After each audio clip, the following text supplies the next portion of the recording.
তো hello guys, তোমরা কেমন আছো সবাই? আমি তো খুব ভালো আছি। তো welcome back to my channel. তো দেখো, আমি আমার বাচ্চার জন্য আজকে খিচুড়ি বানাবো।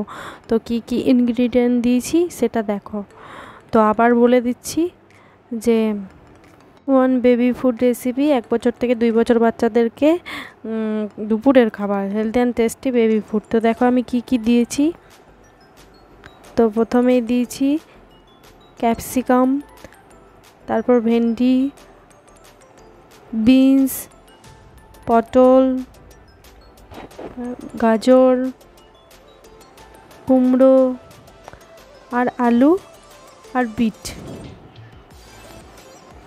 তো তারপরে ডালের মধ্যে ইউজ করেছি আমি মুসুর ডাল আর ডালিয়া। তো এই পুরো খাবারটা আমি জলে ধুয়ে কুকারে সেদ্ধ করতে দিয়ে হালকা নুন দিই। তো এটা কড়াইয়ে করা চলবে না, আমি কুকারে করি। তো কুকারে খুব ভালো করে সেদ্ধ হয়। তো দেখো, এই সব আমি সবজিগুলো মিক্স করে সব ধুয়ে কুকারে দিয়ে দেব। তারপরে কুকারে দিলে 7-8টা সিটি লাগে, তারপর রেডি। তো দেখো, একদম গরম গরম ম্যাশ করে তোমাদের বাচ্চাদেরকেও দিতে পারো। খুব হেলদি অ্যান্ড টেস্টি খেতে। তো আমার বাচ্চা তো খুব খুশি মন করে খেয়েই নেয়।